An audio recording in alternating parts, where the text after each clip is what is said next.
Hey guys, so welcome back. I'm a little quieter today because my partner's sleeping. Um, but this is really the only time I have right now to kind of do a video. So hopefully you can hear me. If not, you know, sorry. Um, but we are doing a review on Klute by Jane Fonda and Donald Sutherland. So go ahead and get a drink of tea. And we'll get going. Yes, it's a Christmas mug. It was just the one that I grabbed out of the cabinet. And it's more Earl Grey.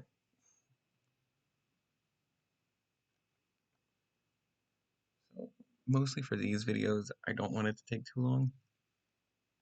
It's probably about 10 minutes or so. So Klute. It's an interesting movie. I don't know if anybody has really ever watched it. I didn't until I took my art of film class, um, or something like that. Mm, it was a film class for um, it was an English class about film, and in watching it, we didn't read the book or whatever to go along with it, but it was mostly about, this guy goes missing and everything.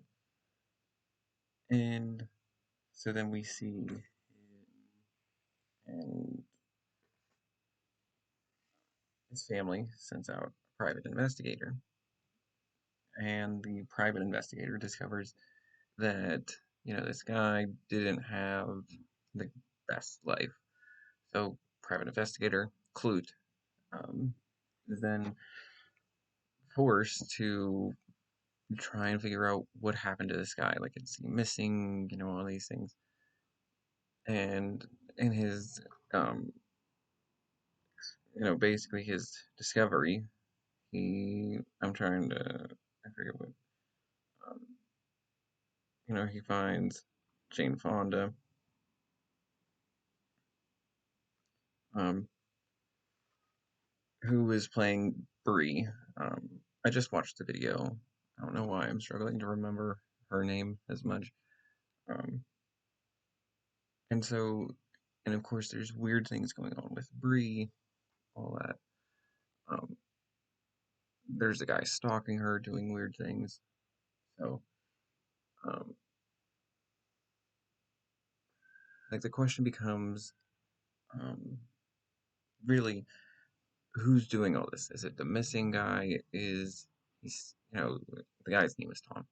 You know, is, what's going on?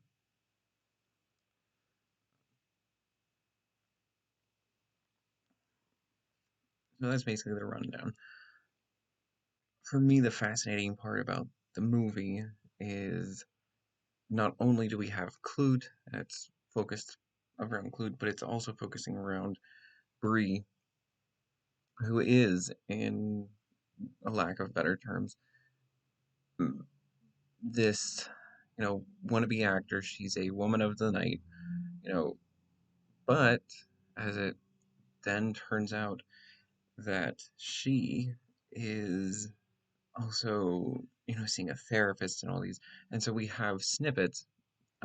My copy is a fairly long movie. It's all about 2 hours. It's 114 minutes. But there's several times where we see her in therapy talking, and it's a very good deep dive because it's very little of the therapist talking and more of Bree talking about herself, why she's doing these things, whether it is being a woman of the night, which even then we discover a lot of it is she's not. Um, Oftentimes she is doing these things with people, but it's almost a mercy event. The one gentleman that we do see her messing around with, I think we only ever see her with two gentlemen in the entire movie. Uh, but the one that we kind of see repeatedly is an older gentleman as she's having a conversation with Klute, and it reveals that a lot of the people that she does things with, there's more to it. It's less of a sexual action, and instead, this gentleman, he lives alone. He's worked his entire life since he was like 14, in a sewing factory, and he now owns it, and everything. His wife died years ago, and everything. And what he wants is more companionship, and he gets that from Bree. And at the same time, Bree in therapy discusses that when she does these things, she's in control, and it's a matter of having control, which is even more fascinating when you evaluate, 2 years ago is when she was assaulted by the one person, and there's part of the investigation is was Tom that individual that assaulted her as a woman of the night, and so there's whole bunches of interesting parts that go into having control, being able to say, this is what I want, whatever. But at the same time, there is a good chance of losing control. And so it's even more fascinating that she goes back to a lot of her same clientele. She doesn't, really just do whoever and gets around. Instead, her control also exists as her determination to be in power and to help others, which is interesting enough why she goes and helps Clute. I don't want to give too many spoilers away either. Like, I think that's important and I highly recommend people checking out the movie. It's definitely it was one of the last ones I watched for that class. Um, and of course, I kind of like checked out because at that point I knew I was going to get an A in that class and I didn't have to pay attention anymore. And I was like, you know, but I am sad that I didn't pay that much attention. It does make, I don't know, it's very much for me a conscious awakening in, um, I think I actually have the movie here somewhere, or the book. Oh, so I have Whip Smart, which is a good movie, which is a good book. It's a memoir by Melissa Phobos, I think, Febos. Let's see if I can get that. Which is actually a memoir about um, a woman, somebody that worked basically as um,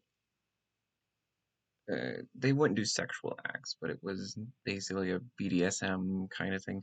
Very fascinating, but it is even more interesting at understanding not just the people that are doing, receiving, the sexual favors and stuff like that, but also the prostitutes or the, Misters and Mrs., the ones that are performing the actions.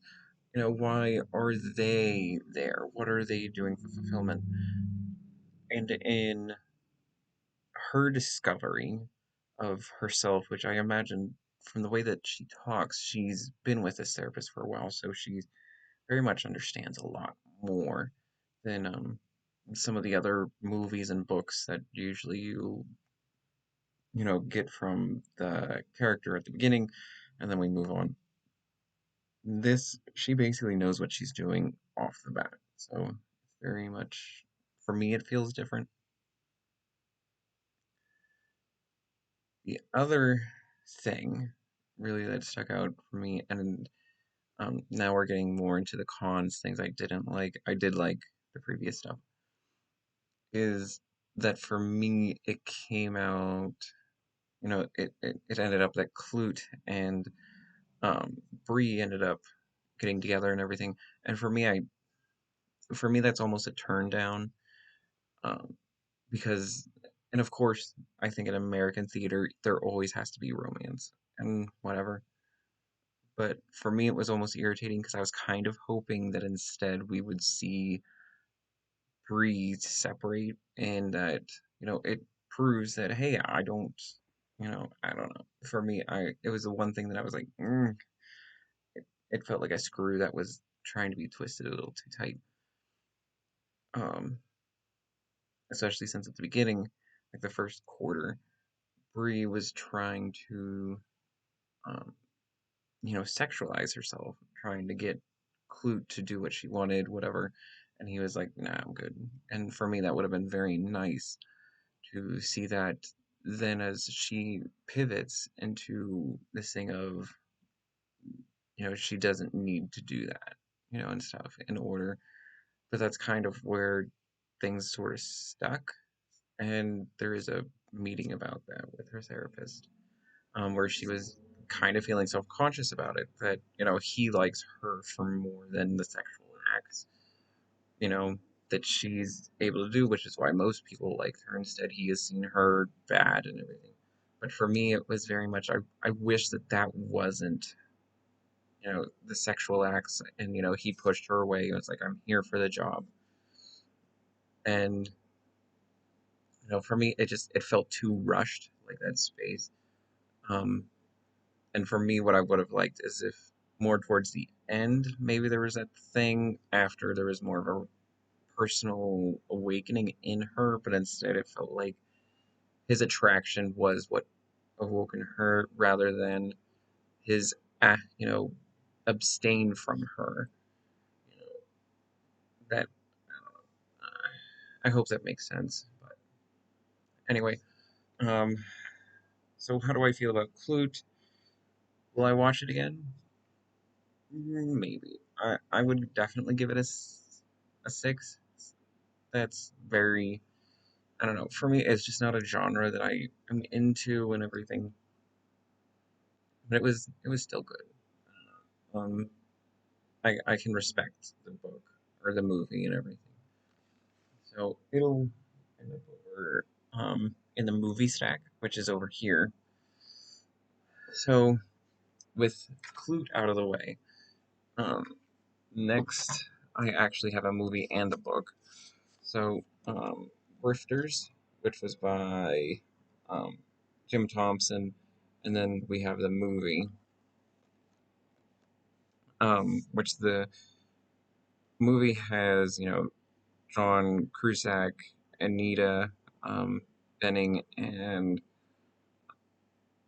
Angelica Houston. Sorry, I should have like prepped a little bit more. Um, these were also fairly interesting. Um, I don't think I actually read the book, so that's something I'll definitely have to quick read along the way. But so that's gonna be next, hopefully next week, next Wednesday. This is coming out. I think it's now officially Thursday. Yeah, so I'm late. Also, I have the Bolt Clan, which I'm gonna record that here shortly. Um, but like, um, finally, there we go. It's just, your last chance to really give me what you guys want me to read next and replace of the Empress's scene reviewed.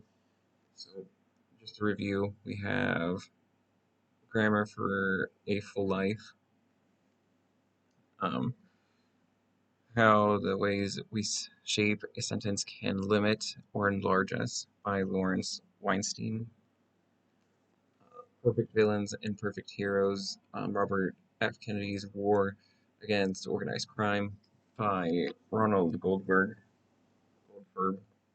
and Songs of America, Patriotism, Protest, and Music, um, that made a nation by John Meacham and Tim McGraw. So that's kind of everything. Just comment what you think. I haven't heard anything yet, so if I still don't, I'll probably just pick something. I really don't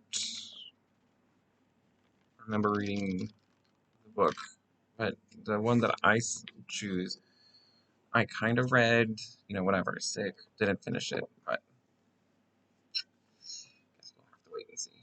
But for now, I hope you guys are all filled with peace, love, and joy. I'll see you later, guys.